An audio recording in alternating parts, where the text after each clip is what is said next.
The story begins in a kitchen, not a throne room, not a battlefield, a kitchen, steaming with bread and boiled root vegetables, where a young woman named Wren stood at a long wooden table with flour on her hands and her mind somewhere else entirely. She was an Omega.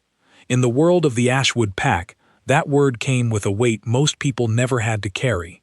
Omegas were gentle by nature, born to nurture, born to soothe, and because of that softness, they were often treated as if they had no spine at all. Wren had learned early that being underestimated could be a kind of armor. People who think you are small don't watch you closely, and when you are the kind of person who has learned to survive on scraps and quiet corners, not being watched is sometimes the safest place to stand. She had no family name worth mentioning, no pack rank, no protection beyond the apron she wore, and the trust of the head cook, who had taken her in when she was 16, with nowhere else to go. Wren scrubbed pots. She peeled potatoes until her fingers ached. She kept her head down, and for years, that was enough. Then the Alpha King noticed her. His name was Roan Voss, and he ruled the Ashwood Pack the way a mountain rules a valley, not because it tries to, but because it simply is, and everything else has to work around it. He was strong in the way that alphas are expected to be strong, broad through the shoulders, steady in his voice, the kind of man whose presence made rooms go quiet before he even opened his mouth.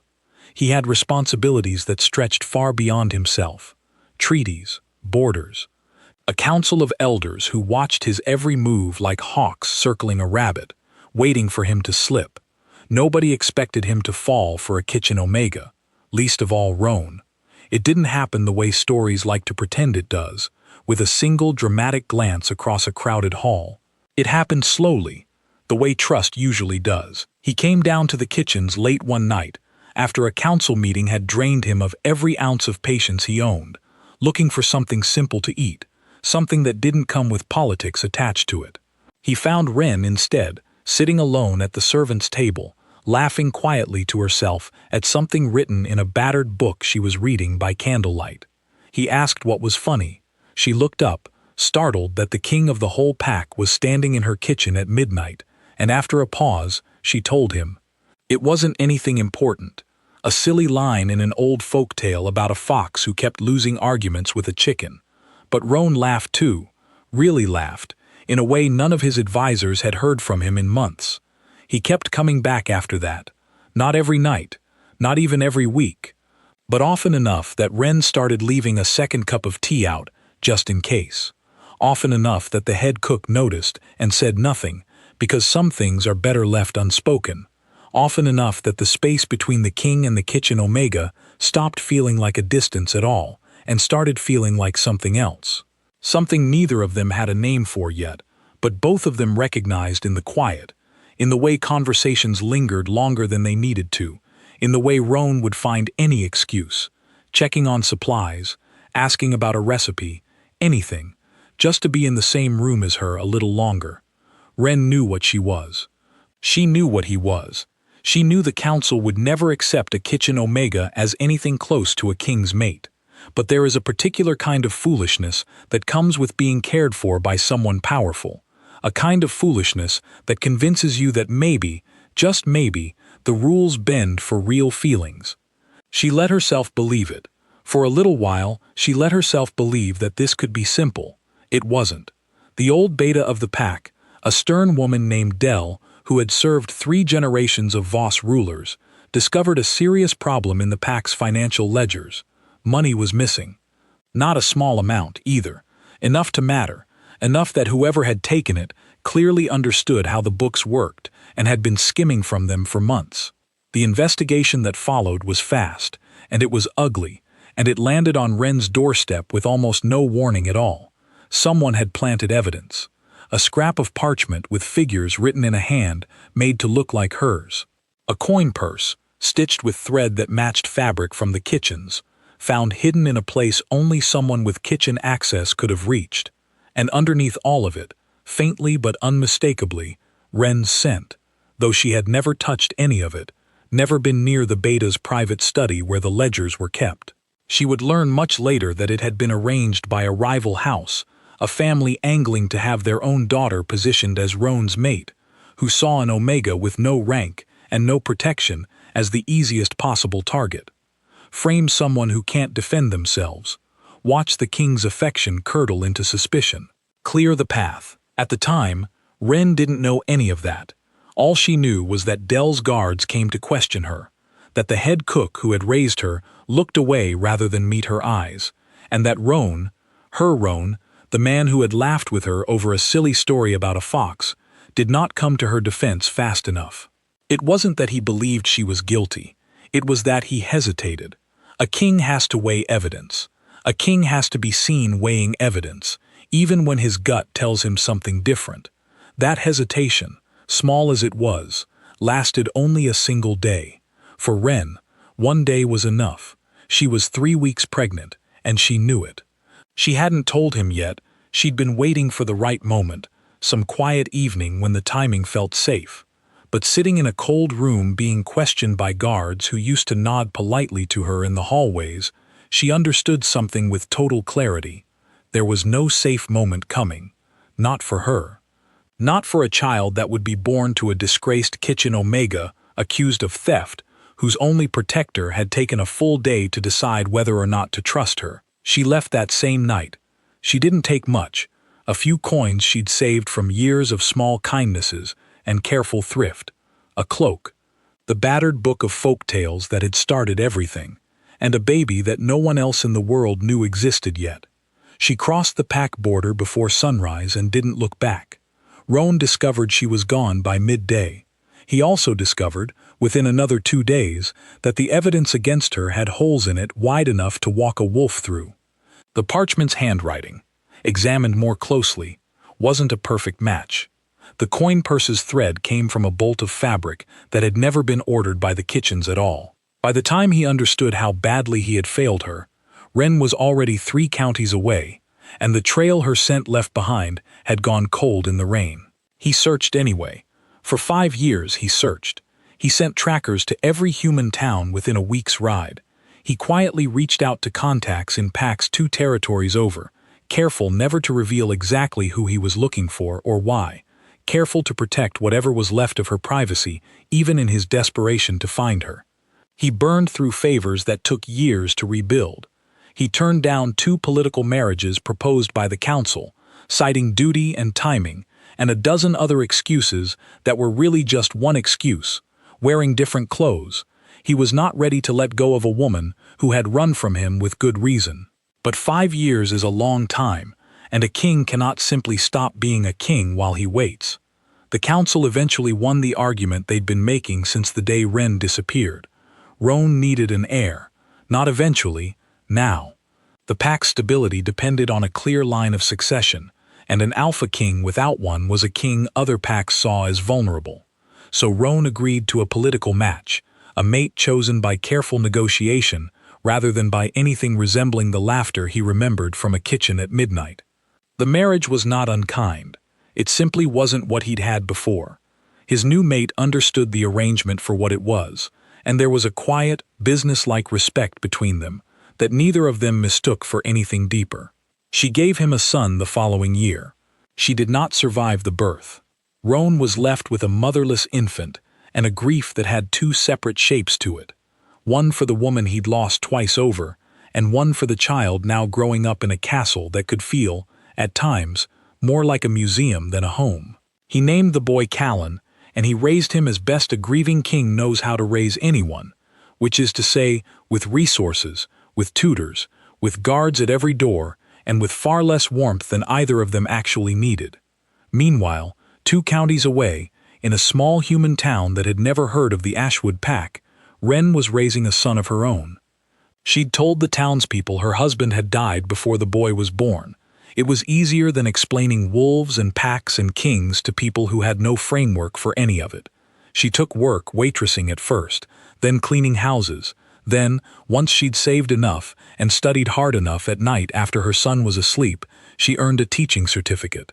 It took her 3 years of exhausted evenings bent over borrowed textbooks, but she did it. Her son, whom she'd named Finn, grew up thinking his father was simply gone, the way some fathers are gone, and that his mother was the strongest person in the world because as far as he could tell, she was. Ren never told him what she really was.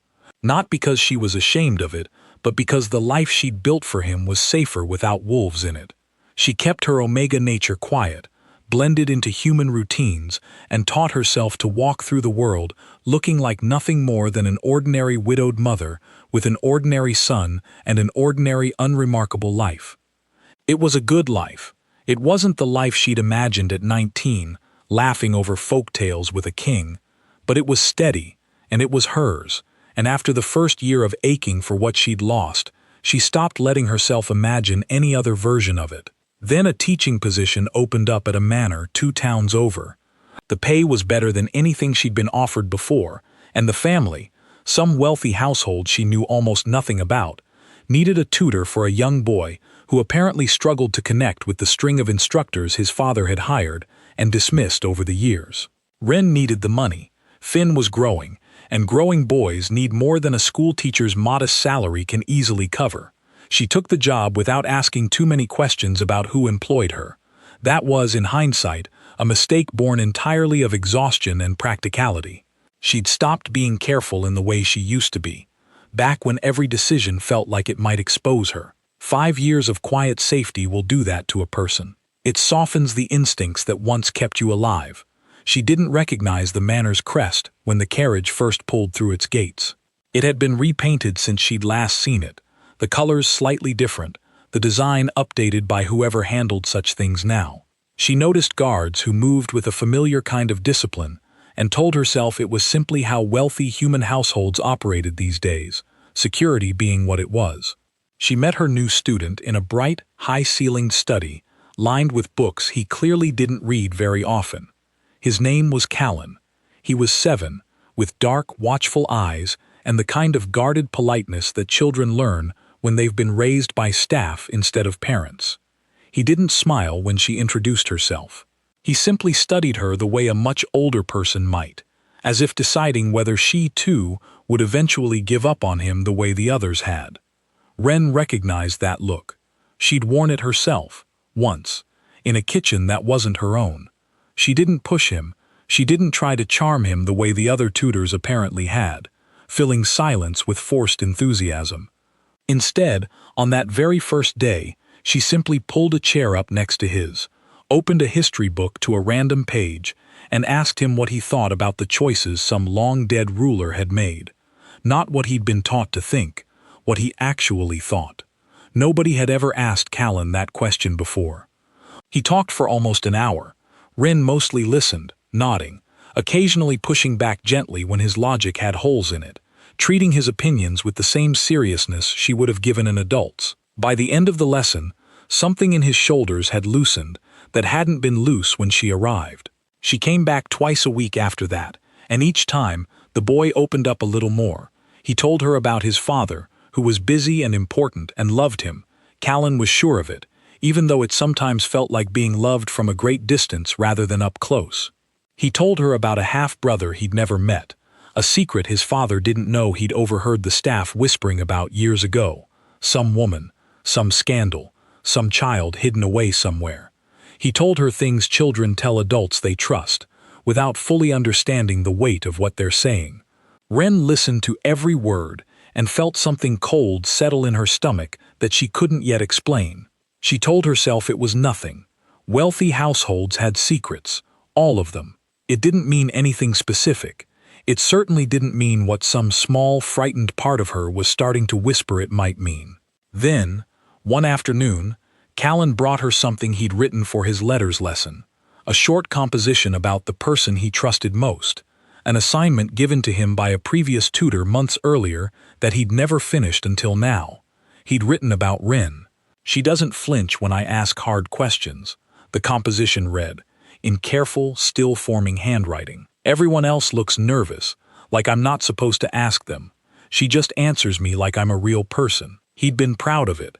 He'd wanted to show someone. He showed his father. Rowan read it at his desk late one evening, the way he read most of Callan's schoolwork, dutifully, tiredly, a king trying to be a father in the small windows of time his responsibilities allowed him. He read the line about not flinching twice. Something about it snagged at him, though he couldn't immediately say why. He asked Callan, almost offhandedly, what his tutor's name was. Callan told him. Roan had heard the name before, in passing, on some staff roster he'd approved without paying it close attention, one entry among dozens in a household that ran largely without his direct oversight. It hadn't meant anything to him then. Wren was not, after all, an unheard-of name. But something made him ask a second question. What did she look like? Callan, 7 years old and utterly unaware of the weight his answer carried, described her without hesitation. Brown hair that always seemed to be escaping its braid, a scar on one hand from an old kitchen burn she'd told him about once, a laugh she tried to hide behind her palm like she wasn't sure she was allowed to have it. Roan sat very still. He told himself it was a coincidence. He told himself there were 100 women who might match that description, that scars from kitchen burns were not exactly rare among people who had once worked in kitchens, that he was a king who had spent 5 years chasing shadows and had learned, painfully, not to trust every flicker of hope that crossed his path. He went to observe the lesson anyway, told himself it was simply a father checking on his son's education, the way any responsible parent might. He stood outside the study door for a long moment before he opened it. Inside, a woman with her back to him was leaning over a desk, pointing at something in an open book, her voice low and patient as she walked Callan through a translation he was struggling with. She hadn't heard the door. She was fully absorbed in the boy beside her, in a way that had nothing to do with duty and everything to do with genuine care. Roan recognized her spine before he saw her face. He knew the particular way she held her shoulders when she was concentrating, the small habit she had of tucking a loose strand of hair behind her ear without breaking her sentence. 5 years hadn't erased any of it. 5 years had simply been waiting, patiently, for this exact moment to end. She turned around, likely sensing the presence in the doorway the way people who've lived carefully for years learn to sense such things. The book slipped from her hands. Neither of them spoke for what felt like a very long time. Callan looked back and forth between his tutor and his father, sensing, in the instinctive way children often do, that something enormous was happening in the room that had nothing to do with him and everything to do with him at the same time. Wren was the one who finally broke the silence, though her voice came out smaller than she meant it to. She asked what he was doing there. Roan told her, simply, that Callan was his son, that this was his manor, that he had absolutely no idea until this exact moment that the woman he had searched for across 5 years and 100 dead ends had been teaching his heir twice a week for the past several months. Wren's first instinct was to run. It had worked before. Her body remembered the shape of that decision even before her mind had caught up to the situation. But she looked at Callan, at his confused, hopeful face, and she looked at her own son waiting for her at home in a town 2 hours away, and she understood, with a kind of exhausted clarity, that running again would cost more than it would ever save.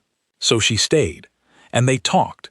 It wasn't a gentle conversation. 5 years of grief and anger don't dissolve simply because 2 people are finally standing in the same room again.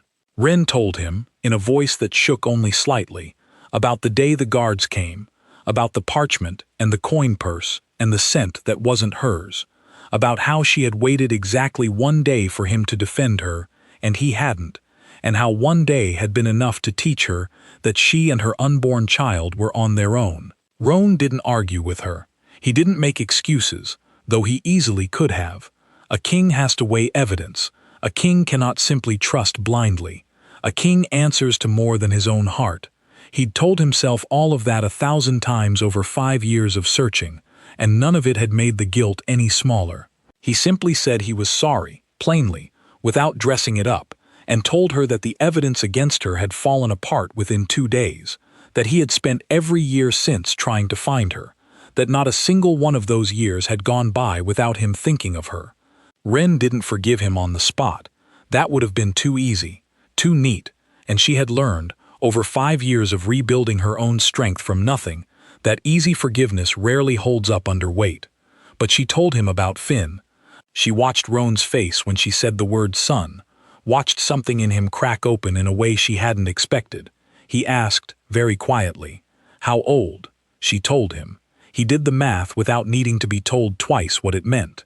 He asked to meet him. It took Ren several days to agree to that. She needed time to think, time to talk to Finn himself, time to figure out how to explain to a 5-year-old. No, he was older now. He'd be closer to 5 when she left, and was 6 now. How to explain to her son that the father he'd never known was in fact an alpha king, and that the world he'd grown up thinking was ordinary had another entire layer underneath it that he'd never been told about. Finn took the news the way children often take enormous truths, with far more calm than the adults around him expected. He was mostly curious. He wanted to know if that meant he was a prince. Ren, despite everything, laughed for the first time in what felt like a very long while. The reunion, when it finally happened, took place in the manor's garden, rather than the cold formality of any throne room. Roan had insisted on that much. No crowds, no council, no ceremony. Just a father meeting his son for the first time, and a half-brother meeting a half-brother he hadn't even known existed until a few weeks earlier. Finn was shy at first, hovering close to Ren's side, studying the tall stranger with the same careful eyes his mother often used to size up new situations. Callan, for his part, seemed almost more excited than nervous. He had, after all, spent years hearing whispered fragments about a hidden sibling, and now here he was, real and solid and standing in front of him. The two boys warmed to each other faster than either of the adults expected. Within an hour they'd found their way to some quiet corner of the garden, comparing which of them could climb higher into the old oak tree, arguing amiably about whose mother told better bedtime stories. Roan watched them together and felt something settle in his chest that had been unsettled for 5 long years. The unraveling of the actual truth took longer than the reunion itself. Roan reopened the investigation into the old theft, this time with the full weight of the crown behind it, rather than a hurried, one-day inquiry. It didn't take long to find what he should have found 5 years earlier, if he'd only pushed a little harder, waited a little longer, trusted a little more. The old beta, Dell, had grown ill in the years since, and on what she believed might be close to her final days, she confessed to a piece of the puzzle she'd kept buried out of fear and misplaced loyalty. She had known, even at the time, that the evidence against Ren looked wrong, that the handwriting didn't quite match, that she'd been pressured by members of a rival house to close the investigation quickly rather than dig deeper into who had truly been skimming the ledgers. The real culprit, it turned out, had been a steward from that same rival family, planted years earlier in the Ashwood household specifically to create financial chaos and clear a path for their own daughter to be considered as Roan's mate. The frame against Ren hadn't been personal in the way she'd always assumed it must have been. It had simply been convenient. She had been an easy target. No rank, no family to defend her, no one who would fight hard enough or loud enough to slow the investigation down. Roan made sure, this time, that the truth was recorded plainly and permanently, that Ren's name was cleared not quietly but fully, in front of the same council members who had once been so quick to let her be blamed. It didn't erase 5 years. Roan understood that much clearly. He didn't expect a cleared name and a tearful apology to undo half a decade of a woman raising a child alone, building a life from nothing, teaching herself a whole new profession in the exhausted hours after her son fell asleep. He didn't expect gratitude, and when it didn't come easily, he didn't push for it. What he offered instead was simpler: time. He asked if she would stay, not as anyone's obligation, not as a political solution to anything, just as herself, close enough that both boys could grow up knowing each other, close enough that whatever had once existed between the two of them might have the chance to become something again, slowly, if it wanted to. Ren didn't say yes right away. She had a life 2 towns over, that she'd built with her own 2 hands, a job she was good at, a small rented house that was entirely hers. She wasn't going to hand any of that over, simply because a king had finally caught up to a truth she'd already made peace with alone. But she also watched Finn and Callan in the garden, inseparable within weeks, trading secrets and inside jokes the way brothers do, and she understood that some doors, once opened, are hard to close again without doing damage to someone who never asked to be caught in the middle. So she stayed, cautiously. Not because the king commanded it, but because, bit by bit, the version of him she was getting to know now, a man 5 years humbler, 5 years more willing to sit with discomfort instead of smoothing it over with authority, seemed worth giving a real chance to. It took time to rebuild anything resembling trust. Wren kept her own house on the manor grounds rather than moving into the main residence right away, a small but deliberate boundary that Roan respected without complaint. She kept teaching, both boys now, refusing any offer to simply retire into comfort, because the work had become part of who she was, not just a means of survival. Roan, for his part, stopped trying to manage every conversation like a negotiation. He learned, slowly, to sit across from her at dinner without needing to fill every silence with reassurance. He learned to apologize without immediately trying to fix the feeling his apology had stirred up.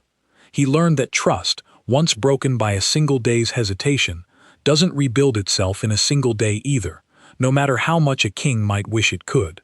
The council grumbled, as councils do. There were murmurs about propriety, about the appropriateness of an Omega, with no rank standing so close to the throne once again. But Roan had spent 5 years learning exactly how much those murmurs were worth, measured against what he'd actually lost by listening to them the first time, and this time, he didn't hesitate. Months passed. The two boys grew closer, sharing lessons, sharing mischief, sharing the particular closeness that comes from discovering, almost by accident, that you were never as alone in the world as you believed. Finn stopped being shy around the manor's guards and staff. Callan stopped flinching at the sound of the summons bell that used to mean another lonely evening without his father's attention, because now, more often than not, his father simply showed up, and Wren, slowly, cautiously, on her own terms and in her own time, stopped flinching too. There came an evening, almost a year after that first afternoon in the study, when Roan found her in the garden, long after both boys had been put to bed, sitting beneath the same old oak tree the children liked to climb, a cup of tea going cold in her hands. He sat down beside her without asking permission, the way he might not have dared to a year earlier, and for a while, neither of them said anything at all. It was Wren who finally spoke. She said she still remembered the exact feeling of the day she left, the cold in her chest, the certainty that she was completely on her own, the way she'd promised herself she would never again build her safety around someone else's willingness to believe her. Roan didn't try to talk her out of that memory or soften its edges. He simply said that he understood if some part of that promise never fully went away, and that he wasn't asking her to hand her trust over completely, not all at once, maybe not ever entirely. He was only asking to keep earning back whatever pieces of it he still could. Wren looked at him for a long moment.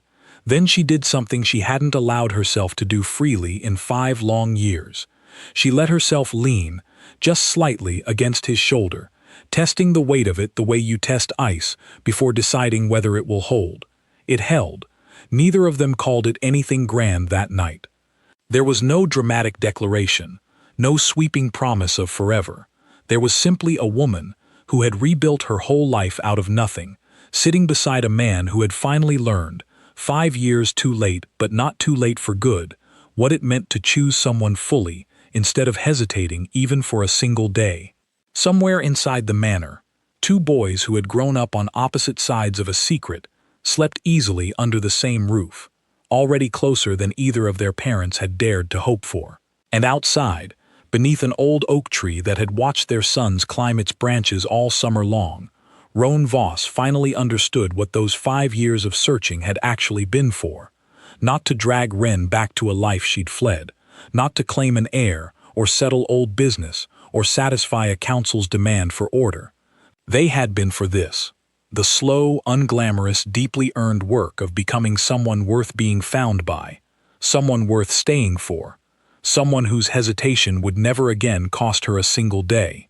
And this time, when he reached for her hand in the dark, she let him hold it.